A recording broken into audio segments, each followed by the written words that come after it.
You're listening to an Anazao Ministries podcast. Intelligence, wisdom, strength, and boyish good looks. These are the four elements that make up our host today, giving us the unique capabilities to talk about one of the greatest fantasy worlds ever created. And if you haven't guessed it, Avatar: The Last Airbender. We're going to kick off our Avatar discussion on with Season 1 entitled Book 1 Water. We're just going to be exploring Season 1, our experiences, themes of the show, and just how awesome it is. This is Systematic Geekology. We are the Priest of the Geeks, and my name is Nick, and I'm here with two of our boyishly good-looking hosts, Christian and Keno. Keno, how are you doing? I'm sexy. Okay, just remember that. Okay, I'm sexy. But no, outside of being sexy, I'm well. Good. I'm well. Yeah, I can confirm the sexiness. Christian, what about you? Not quite feeling sexy, but I'm feeling pretty dang good today, you know?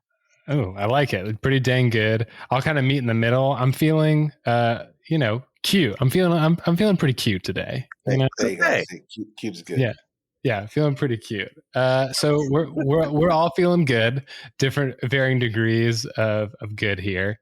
But my fine gentlemen, before we dive into our discussion on Avatar, we're going to talk about what we've been nerding out lately. And we'll start. Christian, what have you been nerding out on? Well, I shared this with the recording we did last night, but I'm still doing it, so I might as well keep going here. I am replaying Kingdom Hearts from the very beginning using, 1.5, 2.5. So I just finished Atlantica, got into Halloween Town, and I'm having a grand old time. Man, those early Kingdom Hearts games, man, just there's nothing like them. So good. Mm-hmm. Akino, what about you, man? I have just finished playing Grand Theft Auto 5 like 3 days ago. Just replayed the whole thing. I was like, wow, this is fast. This is a fun game. It really does speak to how awesome GTA is. That GTA 5, even after over 10 years or something like that, that game it'll be 10 years in September. 10 years in September. Okay, so 2013. Crazy, absolutely nuts. It's Rockstar Skyrim, essentially. 100%. Yeah. And I have been, I think I said this in my last episode too, but I'm just still on the Ted Lasso thing, addicted to it, love it. I'm in the middle of season 2 now. Just me and my wife have just been binging it, and we've just our house is falling apart because we're just ignoring all of our responsibilities. So we're like, okay, let's microwave some dinner and watch Ted Lasso for 5 hours. I think we can all agree that Avatar is one of those feel-good shows. It is the best show. So good. It is the best show. That Nickelodeon's ever produced. Okay, that Nickelodeon's put a lot out there, but this is this is one of the best shows that Nickelodeon's taken, and this is taken from someone who grew up with Nickelodeon from the early days. I'm not going to recount all the stuff that I remember.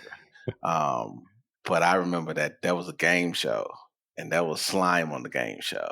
Oh yeah, there was summer camp, and there were slime at summer camp.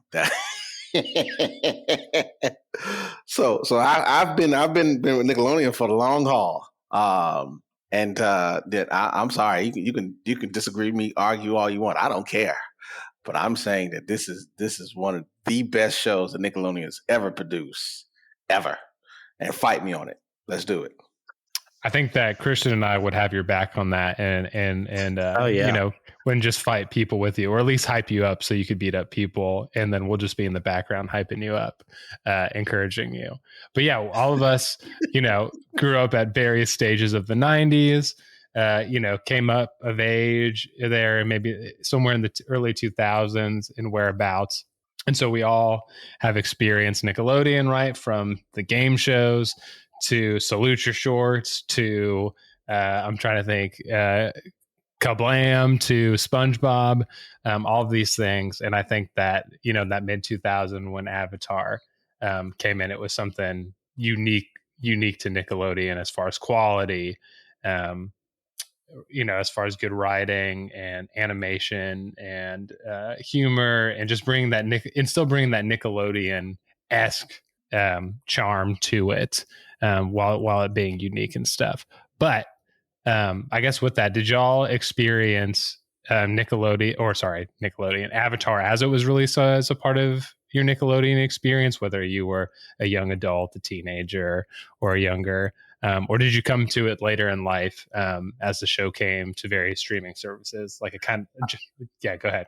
No, I realize in talking to you all, I seen a lot of this stuff live and in action. Yeah. Live and in action. I had to wait every week. I can't remember what day it used to come on.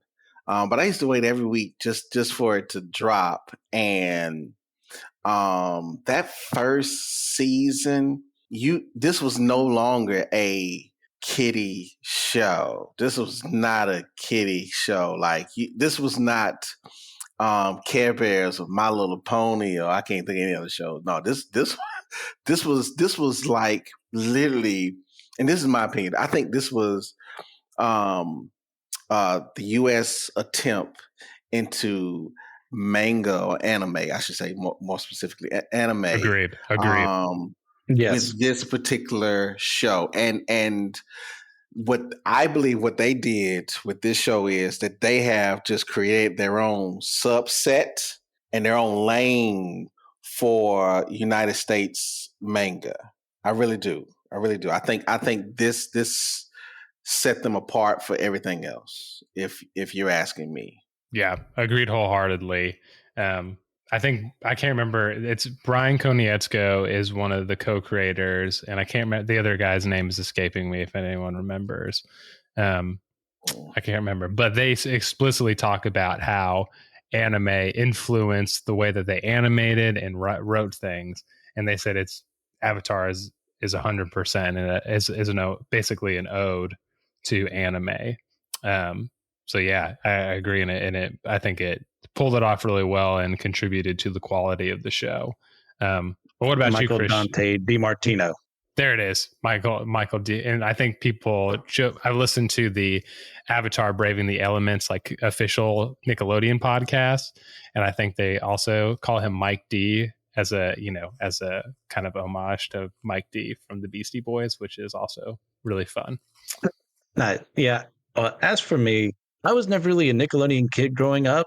We didn't get that kind of cable until I was about maybe 8 or 9, and this would have been 98, 99. So I grew up being more of a Fox Kids or a WB, and then eventually when we got Cartoon Network more there, then I never really looked at Nickelodeon too much.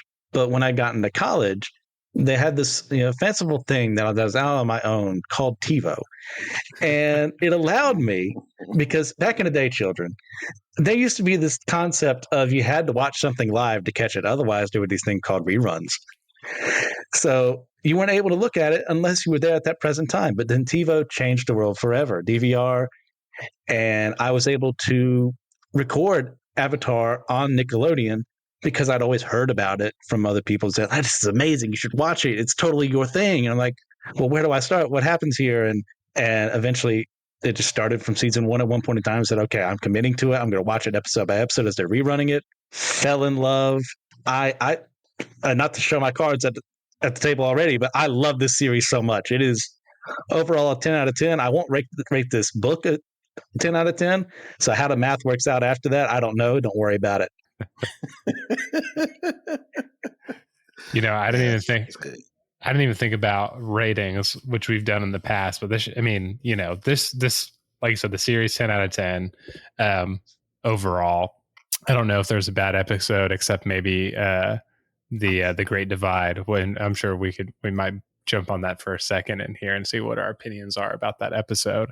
But, for me, I grew up watching Cartoon Network and Nickelodeon. Those were kind of like my two main ones. And I dabbled in Fox Kids and WB, mostly for Yu-Gi-Oh and Pokemon and Digimon and stuff like that. for the WB and Fox Kids stuff.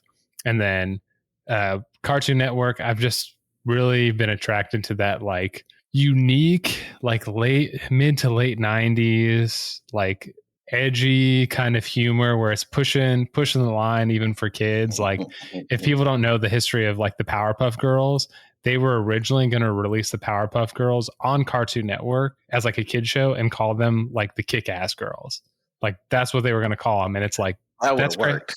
Right? It would have. And it's crazy that that's something that like, could you imagine if a kid show came out and they called that like the same type of people would be upset. They'd be like, what happened to our values? And blah, blah, blah.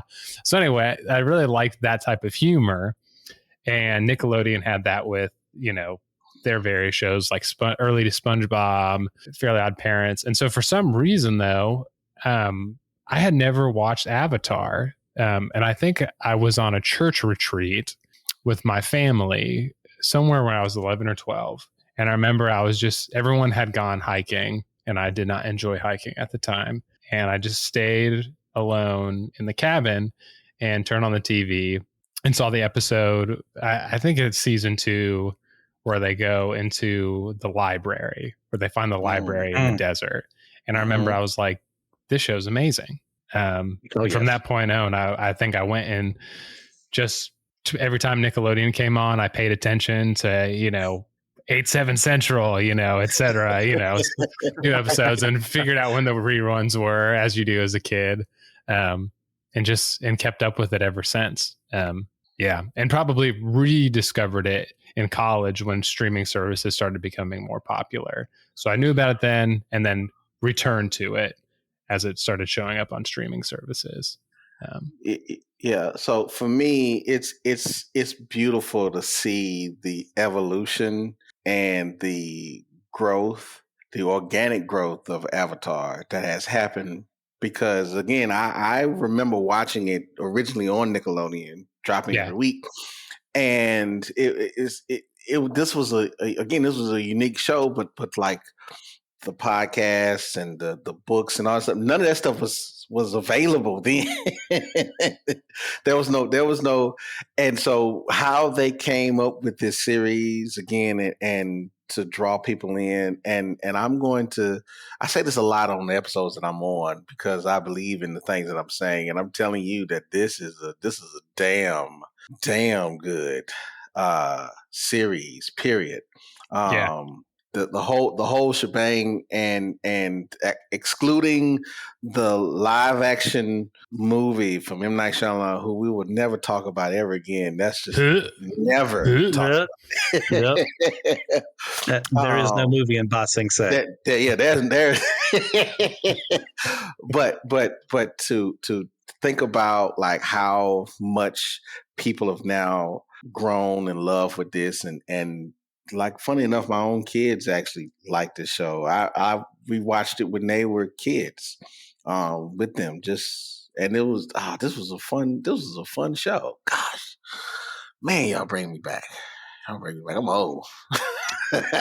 No, I love that you brought that up because I've heard people, you know, Janet Varney, who plays the voice of Korra in Legend of Korra, and then Dante Bosco, who plays Zuko, and their podcast talk about, you know, people growing up and now watching it with their kids. And I haven't met anyone who's had that experience. And so you're my first like personal connection to that. So it's really cool to hear like, yeah, that's really happening. And that sounds like incredible to just see something you loved and your kids experiencing. And I'm guessing they enjoy it too. Yeah. They enjoy it to the point where they like it's one thing to be able to, you know, give them, but like to give them something from your own childhood, and to watch them also enjoy it as much as you did was a fun experience that I will never forget. I'll never forget. Now they don't like it no more, because if I sit down and watch Avatar, which after this episode, I might sit down and rewatch this whole thing over again. Just because, like, just to only get to the last season. Okay, I'm gonna be quiet because we're on book 1. But yeah, this is damn. This is a fun show. This is a fun series, and I hate that we only doing book one, but I'm also excited because we're gonna be talking about this for some time because when this new series drops too on Netflix. Okay, all right. Okay. And there's a movie coming out, as the Team Avatar as young adults. Yes. Which will be very exciting. Wait, I'm sorry. Yeah. I'm sorry. You telling me something I didn't know? There's a movie coming out? So after Paramount Plus, I think. Yeah. So right during COVID, Avatar experienced like a renaissance where everyone was streaming stuff and people were rewatching Avatar. And then of course, there was way more new fans and basically Nickelodeon just decided to dump all their money into the two co-creators. And they were like, give us more Avatar content. And there's like a 5 or 10 year plan now of just like content that's going to be coming out. And we're talking about like original animation, original voice actors, et cetera, et cetera. Oh, that's yes. Yes, I'm all for it. Oh, you telling me something I did not know. This is good. Yeah, this is good. This is Yeah, so listeners who love, if you're, I'm sure your reaction is similar to Keno. So there you go. You got some stuff to look forward to, and you can cry, laugh, watch it with your kids, whatever you want to do. It'll be a good time. And then come back to Systematic Ecology and hear us talk about it. Yes. So, I think most of the people on here will probably be familiar with Avatar. It's such a cultural phenomenon. But for those of people who are listening who aren't familiar, why don't we give our our little summary of your little pitch, to somebody. If you want to watch this stuff, they're like, I don't know what Avatar is, and you're like, here, I'll tell you what it's about. Give me that pitch, Christian. Give me your pitch for this. No, let me go first. Let me go first. I'm like, I didn't even think about this, but I got one. I'm sorry, Chris. I'm sorry. I will recuse myself and allow Keno to go first. I thank you. I appreciate it. Here's my pitch. If you want to watch a wholesome, fun, witty cartoon that also will teach you life lessons that will, if you really think about it, that you can use in everyday life and have serious discussions and talks from a cartoon, because I'm emphasizing this cartoon because that's how it was viewed when it was released. It was a cartoon. Oh yeah. This is not just a cartoon, even though it is Nickelodeon. It's literally it's friendship, it's adventures, it's love, it's romance, it's friends, it's enemies becoming friends. It is redemption, and that is what this show is. Like, there is nothing else that, in terms of a cartoon, and I keep saying it because I want to emphasize that you wouldn't think that this would come from a cartoon, but it did, and that's why this show / series is good the way it is. Yeah. Well said. I'm convinced. I might jump on the. I might join you on the rewatch there. Dang, the rewatch is fun. All right, Christian, go for it. Give us your pitch. Look, I know you, and I love you. I love you too, sir. I love you, sir. I can't contain you. Neither would I want to. Well, appreciate that. I mean, yeah, as far as summer goes, because that was great. You want to hype someone else to watch this, go for it. And that's exactly the way to do it. But like summary wise, like imagine a world where people are divided through these essentially 4 tribes. You have air, earth, fire, and water. And not everyone can wield these elements, but some people can. They're known as benders. And there's one person out of all of them that can wield all powers at once, called the Avatar. And it's their job to establish peace on this world, to make sure all the nations work together well. But 100 years ago, the Fire Nation rose up, tried to kill the Avatar, and he's gone missing. And now the world doesn't know what to do, as they're constantly at war with each other. There's no one to balance them. And now he's come back. And what can he do? Ooh, ended on the cliffhanging question there too. What can he do? What? Oh, that's well said, sir. Well Thanks, said. sir. Yeah, I think I just pick up on both of those things, especially, because I feel like everyone talks about people who are benders, to talk about this world that's inspired by East Asian and indigenous, native communities where people can shoot fire from their fists or make water, do blood bending or shoot air and fly and, take earth and make rock armor and stuff, because I'm a big action guy. And so to emphasize that and then talk about, the wholesomeness and the adventure of the show where it's literally has all these deep, tough things where it explores like war and death and family and broken relationships, but in a way that's like appropriate for literally all ages. Yeah. Mm-hmm. And and just kind of piggybacking off of what both y'all said to add to my pitch and / summary. Yeah. So all these elements are here, but season 1 is called Water. So as you can imagine, there's water all over the place, right? We begin the show with Katara and Sokka of the Southern Water Tribe attempting to fish on their canoe when they encounter a mysterious iceberg that contains an airbender named Aang, who, spoiler alert, we learn is the lost avatar, as a Christian hinted at. But why is water and the way that they, did this? Why is it such a great beginning to this series? And also, why is it such a great beginning to set off the domino effect on how we understand water in the Avatar verse in book 1, and then as we go through through book 1? It seems like how they did the story, they understood that the characters would have to grow through the journey that they are experiencing. Because if you think about in book 1, especially in episode 1, and then getting to, I forgot what episode it is, but when they finally make it to the Northern Tribe, did they make it to the Northern Tribe in book 1? I don't remember. Yeah, they do. Yes, that's the end of book 1. Yes. And when they finally make it to the Northern Tribe, that you see where these worlds have been divided, even though they are together. And so you see also how these kids try to make sense of the world that's around them because all they knew was war.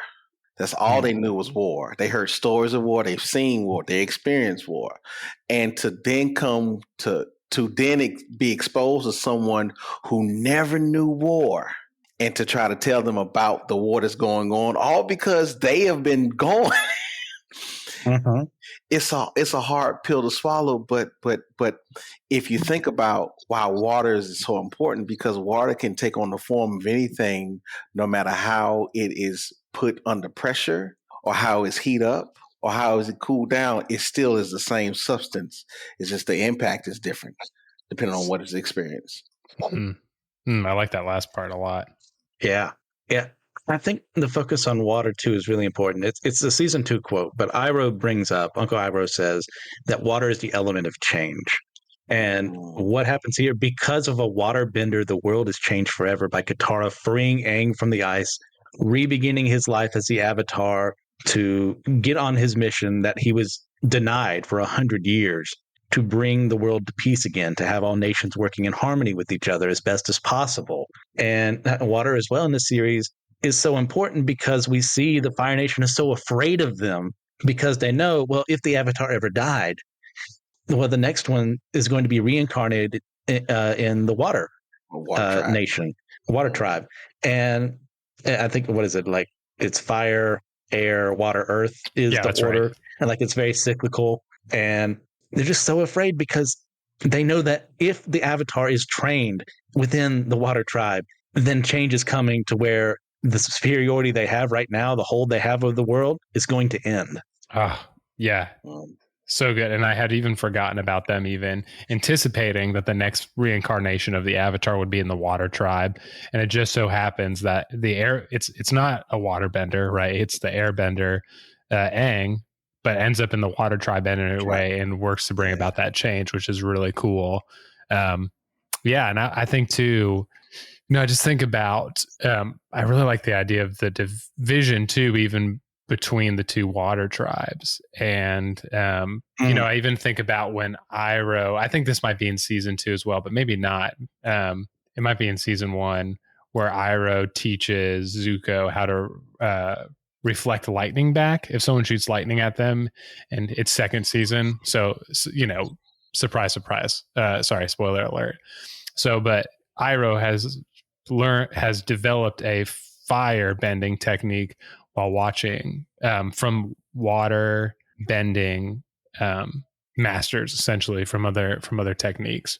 And so I think we get this flow throughout the series where water, at least throughout the series, but I think especially in book 1 too, where we're seeing this iceberg break and melt and bring about the Avatar, and then flow through, and we see kind of these obstacles breaking and getting out of the way to allow that change to flow. And I think it's clever to tie in the Avatar cycle as well with the air and the water and earth and fire, as we learn later on too, that these divisions and these individual cultures are celebrated, right? But it's this isolation too that brings the downfall of these nations and their division, because they're isolated. And we learn later in the legend of Korra and all these things that part of Avatar Aang's, before that, his bring balance brings more of these cultures together.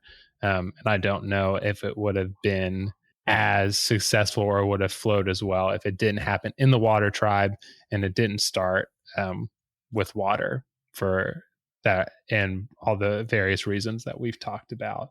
Right. And then if you think about the other 3 nations, so we couldn't start with air because there was no airbenders. Right. Yeah. And then if we would have started off in the Earth Nation, it would have been a hard pill to swallow, because them Earthbenders are stubborn, and if you ain't open up to them, like and then the fire nation is the enemy. So they had to start with water. They had to have started with water to set this whole story up and to introduce us to a world where the divisions that we have are actually what makes us unique as a whole. That every piece of the part is needed for the whole to bring balance, and that's why the Avatar was there in the first place, to bring balance.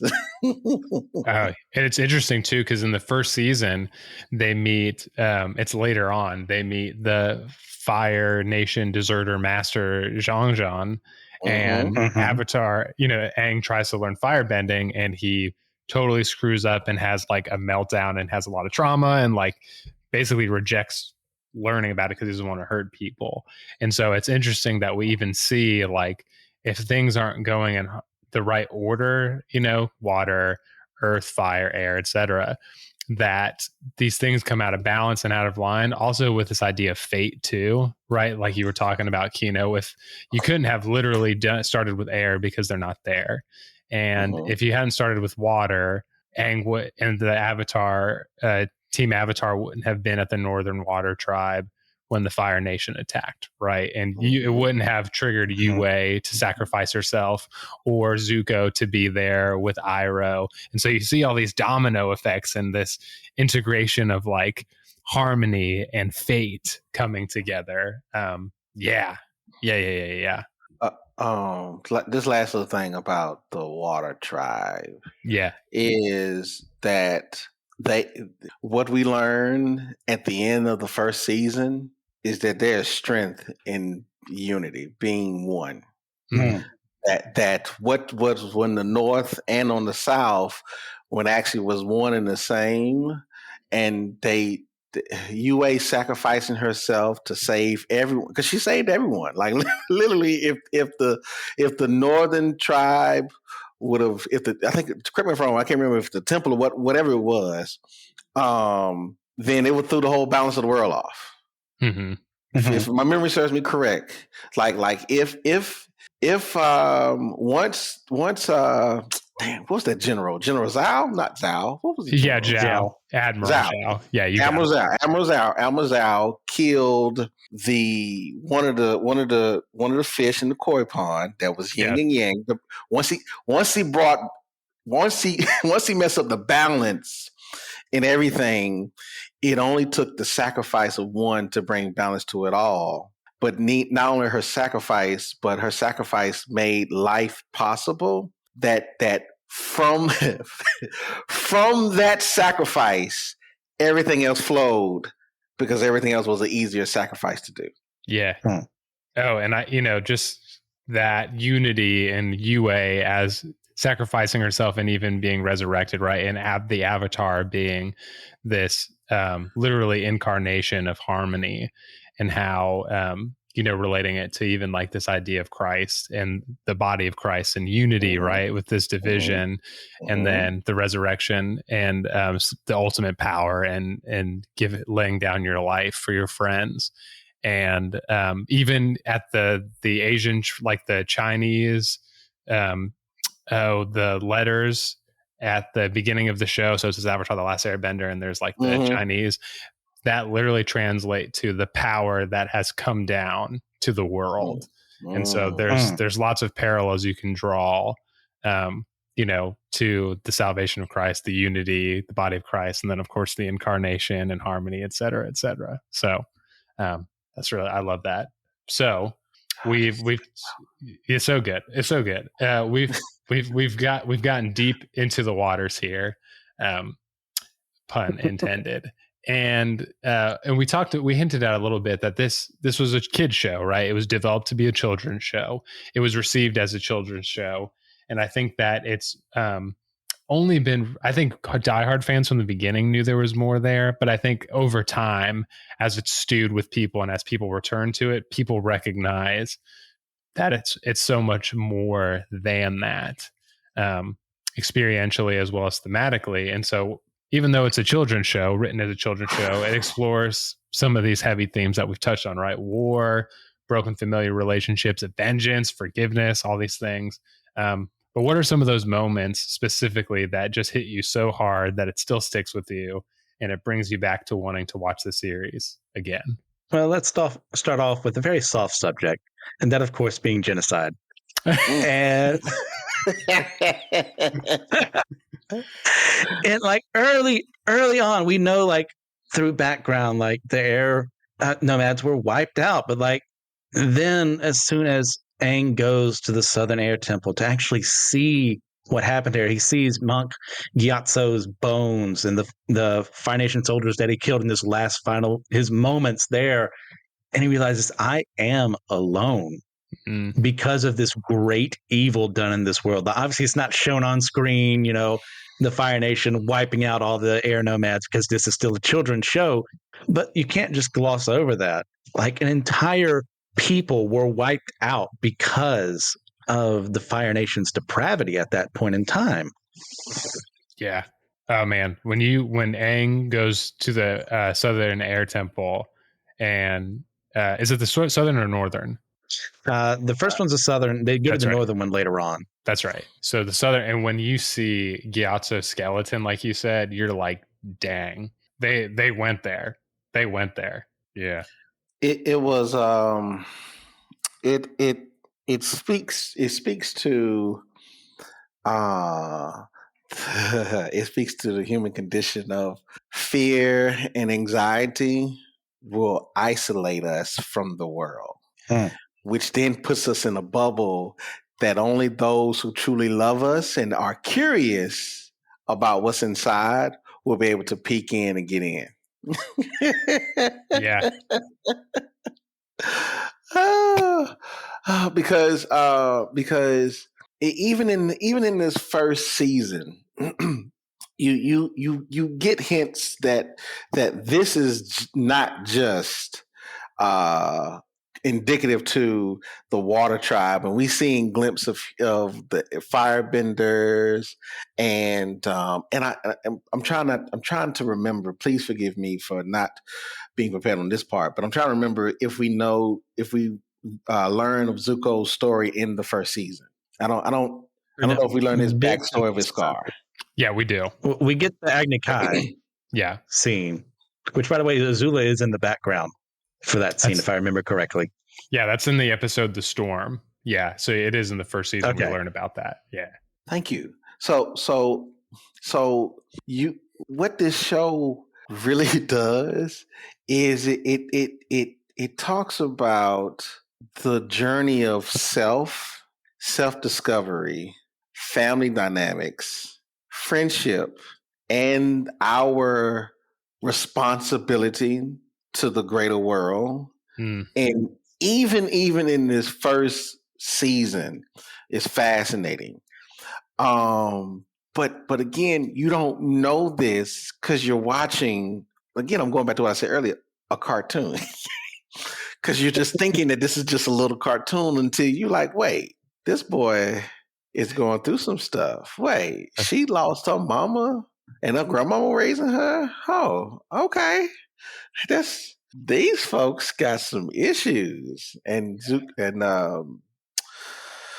gosh, not Zuko. What's Katara's brother? Oh, Sokka. Sokka's jokes. Oh yeah, come on now. Yeah, but still, yeah.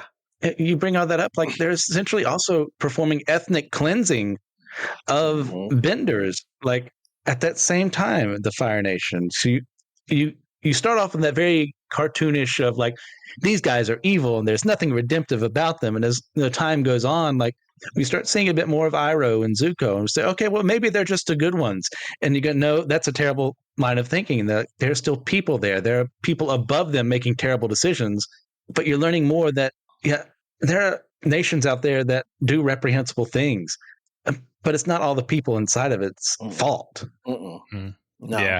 No, and what we begin to see is that if we just talk with our enemy, we will begin to understand how very similar we are if we just sit down and have a conversation and not argue or shout at each other.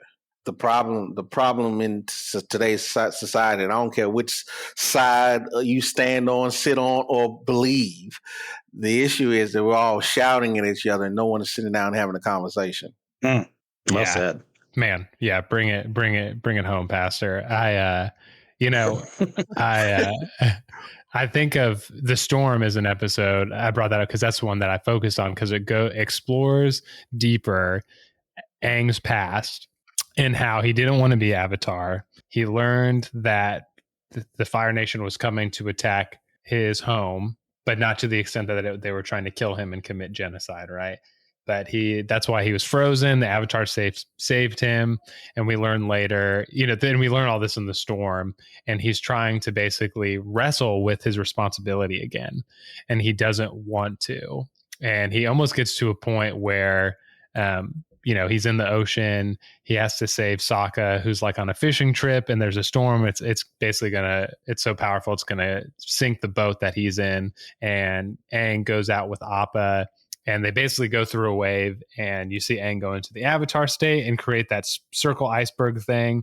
And there's like this moment where you're like, oh dang, is Aang gonna run away and hide again? And he overcomes that. And you, like you said, you just see this deepening, and it's not just, oh, I'm alone and lost, but now this loss and isolation. Am I going to let that control me and become my identity? Or am I going to break free from that so that I can save my friends, even if it means costing my life or even potentially losing others? And in that same episode, we see Zuko wrestling with his past and how it was his father, who's insane, right, is this son of, this guy who started the whole war and committed genocide, right?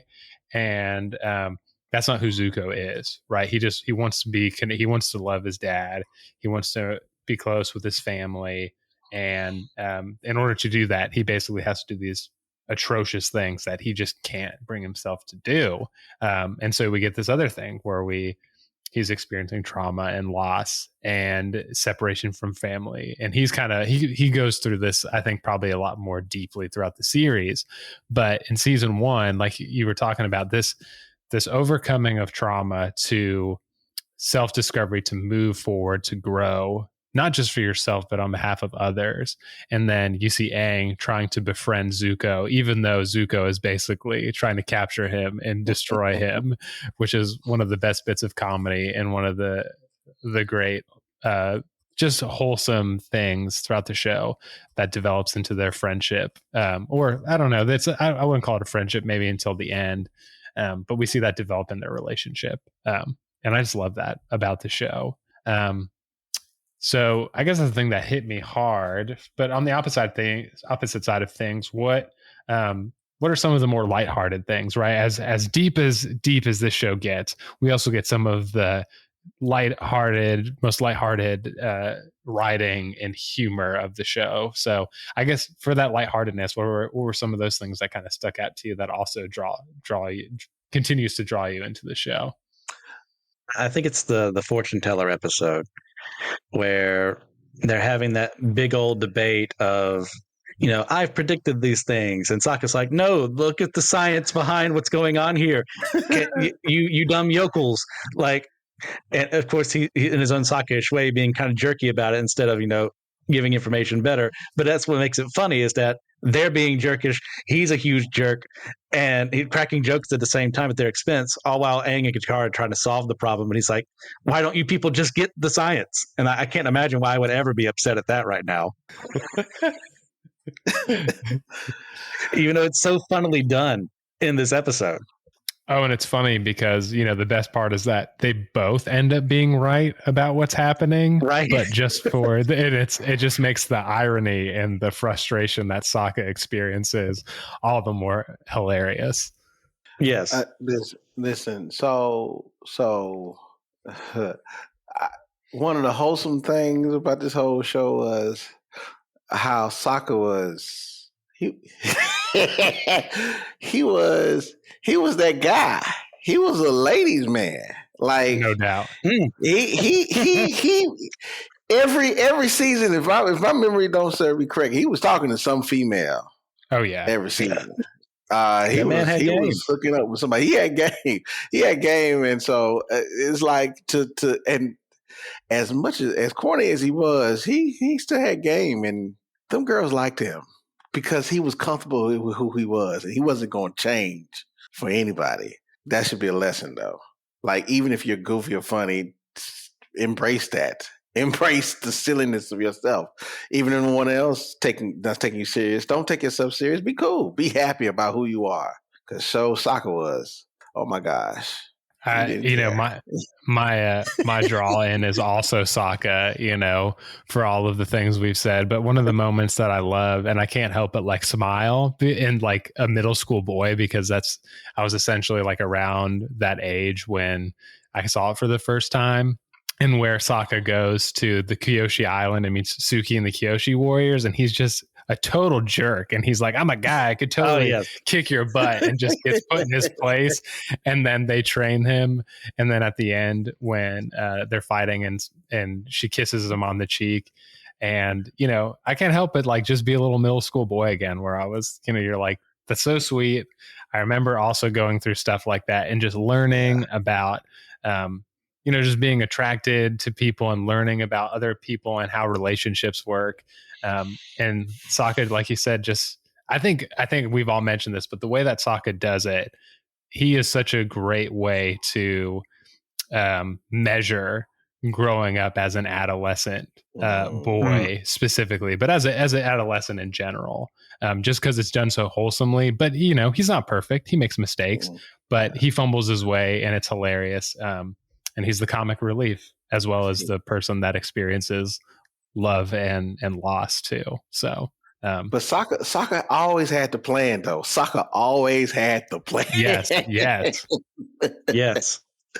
You can say whatever you want, but he will always have a plan ready for you, though. Yeah, that's something new over time that he learned how to do better. Like, he doesn't start off as this master strategist, but like over time, from like adapting to the situations he keeps running into. Like, it's okay, this is how I can handle myself. I know the capabilities of my friends here. I know the capabilities of the people fighting against us. Let's plan around that and make things better for everyone. And that's such a great growth of a journey from some loser, non-bender who in this world is essentially powerless compared to other benders, all the way to like commanding those same benders in a fight. Yeah.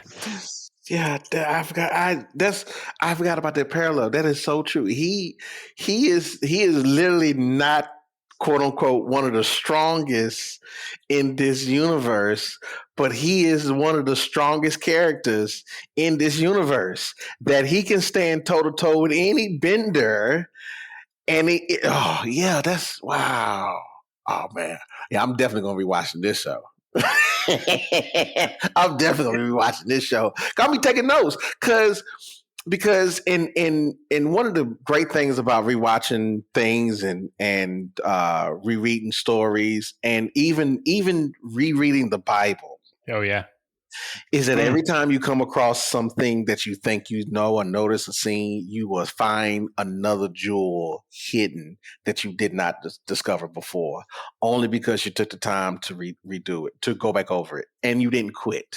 That's the other thing. People like to quit. Because the reason I said it is, please allow me to rant real quick. Go for it. My best friend refuses to watch this show because he thinks it's a kiddie show. And I've been trying for years to get him to commit to watching the show. I've even told him to watch the last episode of the last season just so you can understand what it all was about. He refused. And so I am, y'all forgive me, but I hate him for that. I love him, but I hate him for it because this is a great show. But I get it, though. I get it because, again, he and we're the same age. And so that's why he see it as a cartoon. And I'm like, this is not a cartoon. This is not a cartoon. It looked like one, but it's not. And yes, it say Nickelodeon, but it ain't. It ain't.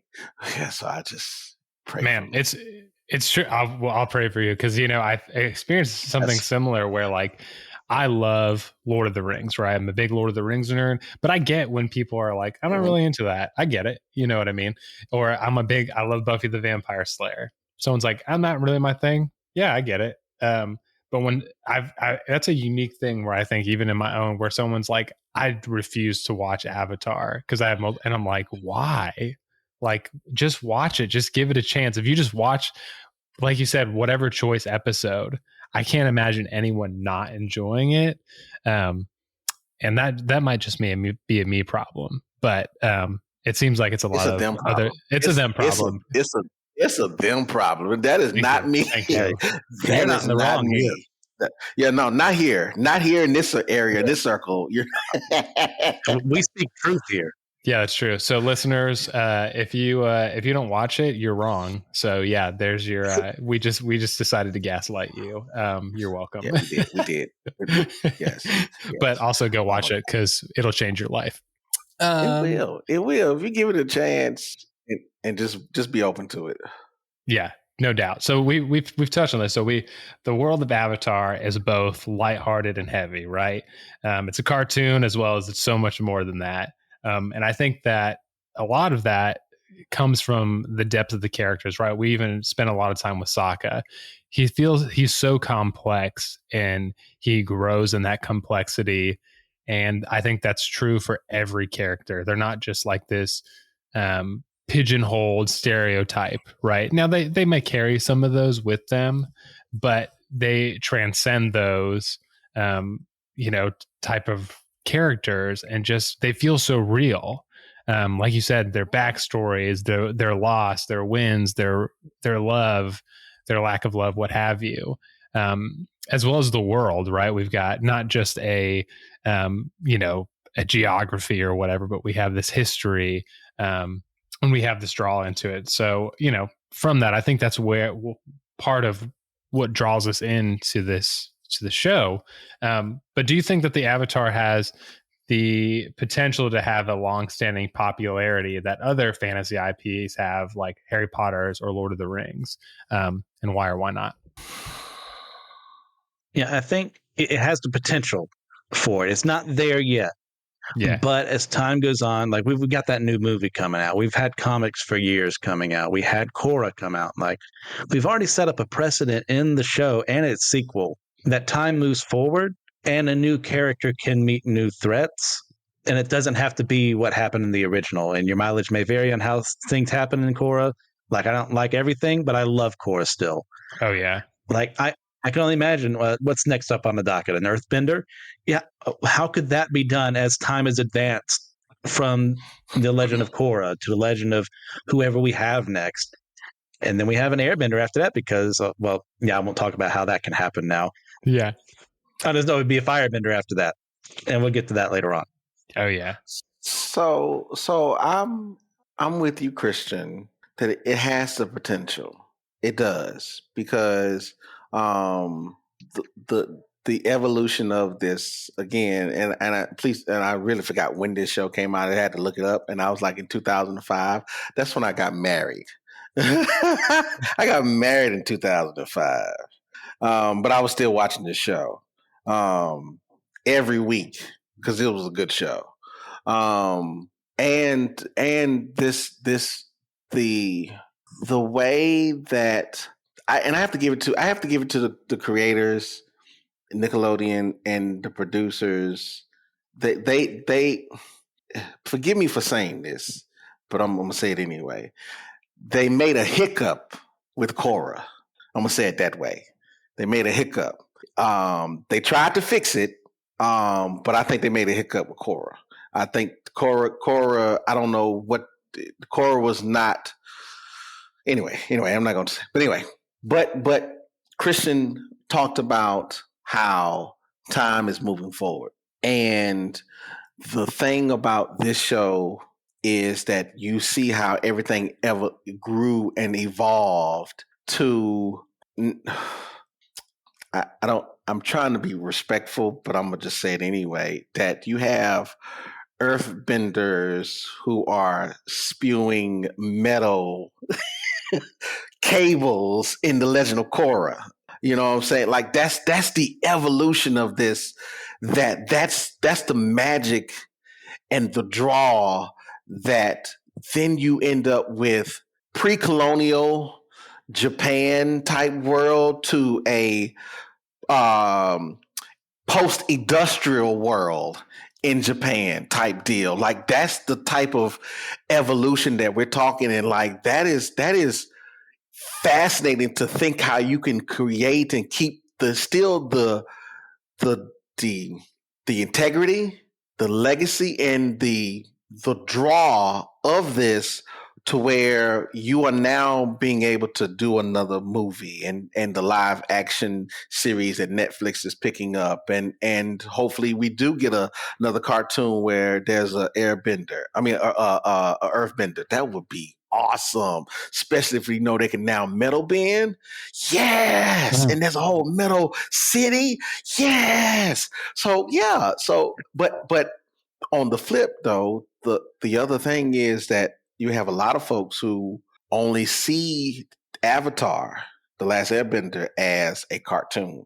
And because they view it as just a kiddie cartoon, and it does look like that. It does, because it's Nickelodeon. But it ain't it. The only thing they don't have is blood. Okay. Yeah. The only thing they don't have is blood. Everything else, if you want some good fight scenes, you want some like awesome power and display of some magic or some thought provoking life situations. Oh yeah, watch this show. Like this thing can and will. Because they have, and again, I'm going back to I believe that The Legend of Korra was a hiccup. I ain't gonna say it's a mistake. It's a hiccup, but they learned from it. And they're going back to what they knew, and they did well. And I believe that this is what can make this show have a lasting stay like the other IPs. Yeah. Both of you, I think I agree that it has potential because it's obviously proven itself that people want to spend time in the Avatar verse, right? I brought up Lord of the Rings and Harry Potter because, Lord of the Rings is over, right? There's no more content coming out. There's adaptations, right? But, those books are going to be the same. People return to them and reread them every year, just about. And we've got Harry Potter that also kind of, it's a little different because we've got movies and we've got new content coming out, but the book series will always be the same, and people return to it very similarly, and has developed their own fan cultures around both. And Avatar has a very strong fan base and has cosplayers and all those things too. But I think you're right that Avatar, they did something special the last Airbender. And I think Korra got somewhere lost in the weeds, especially towards the last season, in my opinion. And I think that people stuck with it because they wanted to spend time. And I think the characters are great. The depths of the characters remains true, but I think the writing and like what happens in the world and, giant spirit robot thing, very strange. No spoilers. You're kind of just like, this is weird, interesting, okay.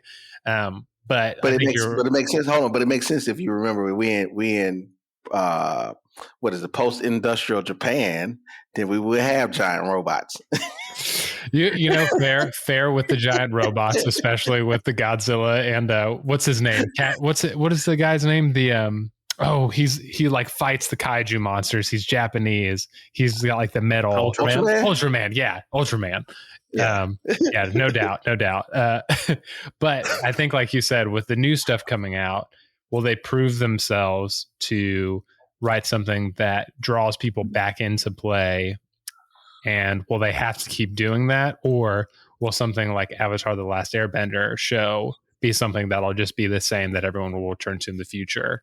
And I guess we'll get to see that develop live as stuff decides to come out, which is exciting. It is.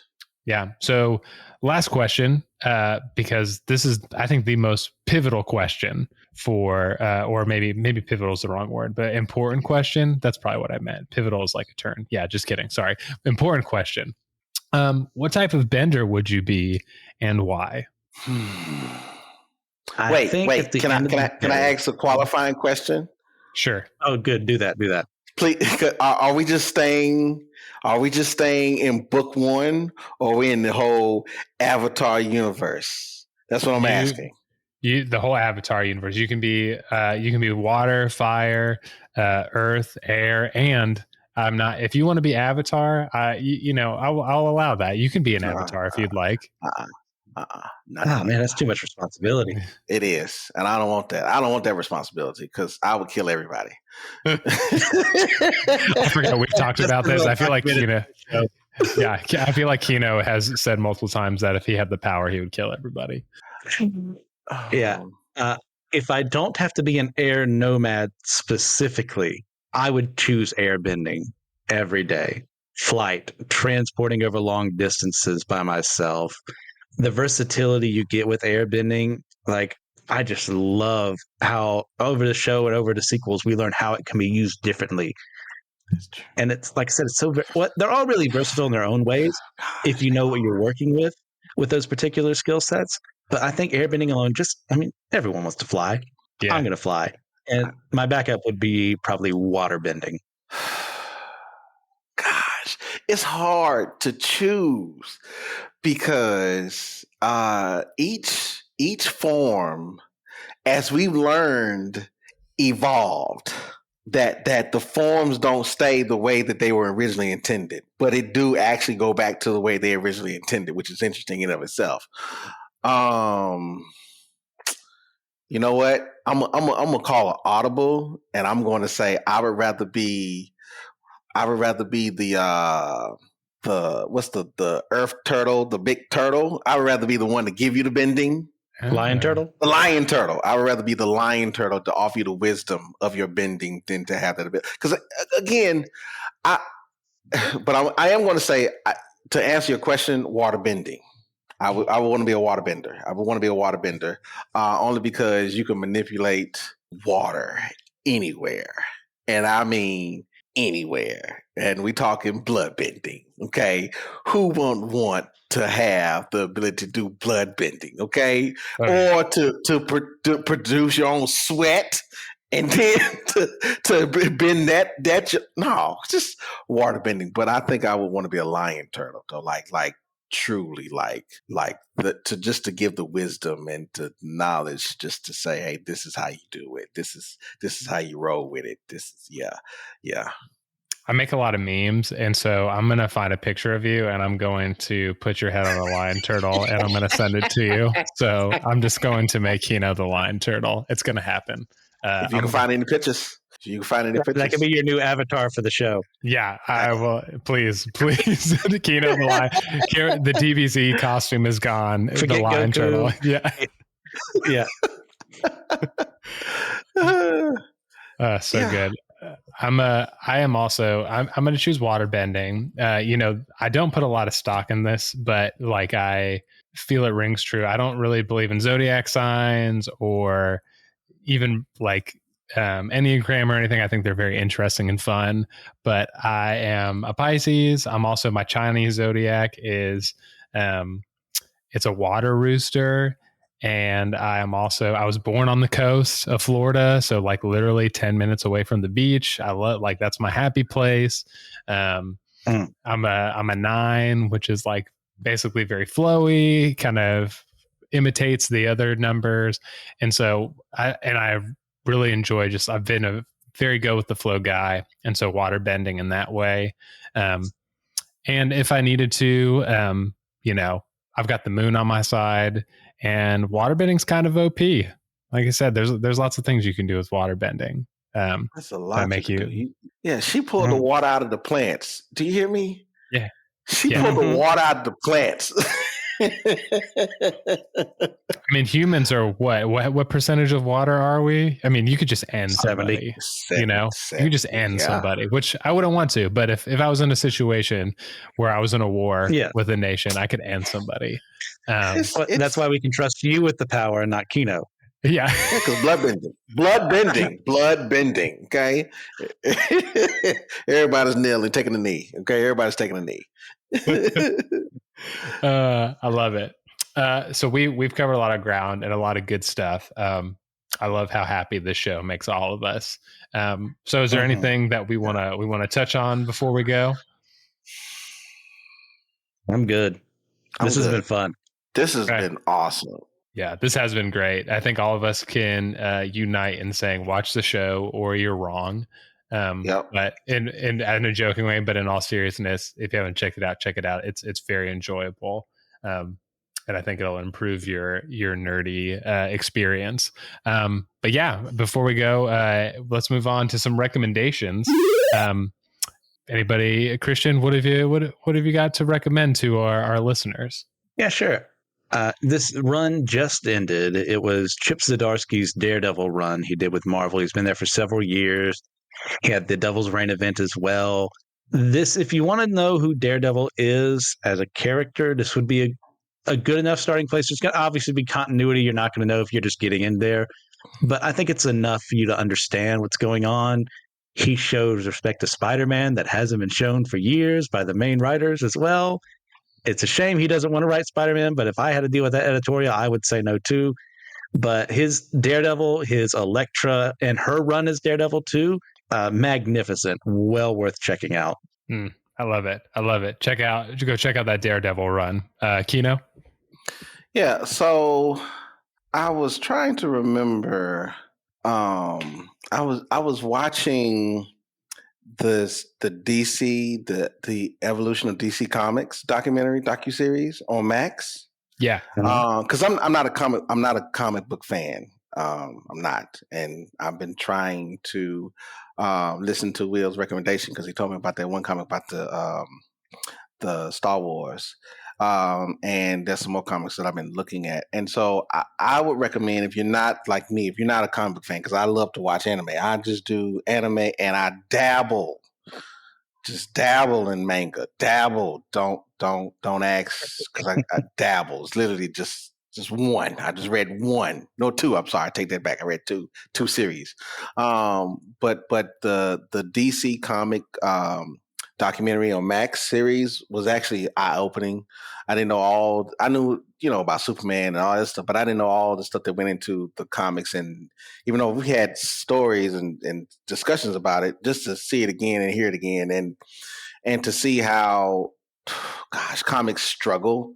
And here's the shameless plug. I realized why I'm watching it. Because my kid can draw and he actually wants to do comics. So I'm trying to get into what he's into as well.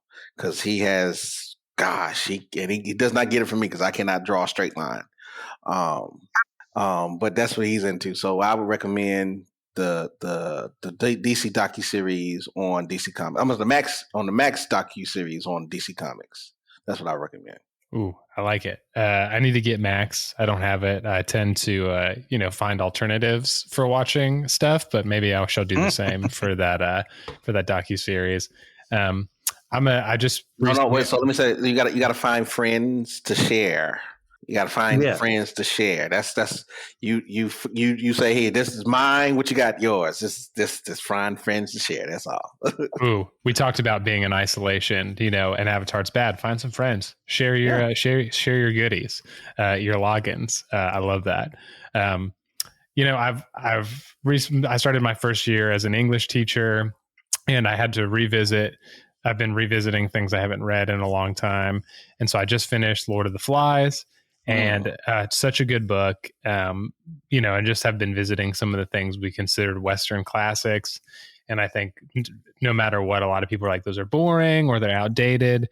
And ultimately, most of the stuff is pretty good literature. So I would recommend go to Lord of the Flies. And if you like reading, go back to the classics, man. They're a reason they're classics. They're good. Even if you read them to love them, if you read them to hate them, they're good for all of those things. So that's what I recommend. But there's a reason you were forced to read them in middle school and high school. No, now read them as an adult. Oh yeah. On your own.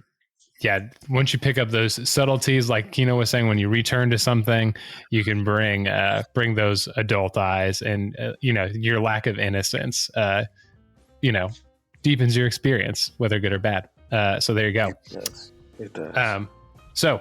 All of our listeners, thanks for joining us, benders and non-benders alike. If you want to hear more content like that, you can find Systematic Geekology on Apple Podcasts, on Stitcher, on Podbean, and all those other things. You can find our YouTube channel where we do awesome stuff. Christian has a lot of awesome, cool stuff on there. You can watch him on their stream. And we've got Instagram and Twitter where you can find us, Systematic Geekology. And just we also have a Discord community. So if you want to, send us a little money our way, hang out with us on the internet as well, you can get bonus episodes and things like that. So anyway, we have lots of nerdy content for all of the geeks. But anyway, I just wanted to say thanks for joining us. And remember, we are all a chosen people, a geekdom of priests.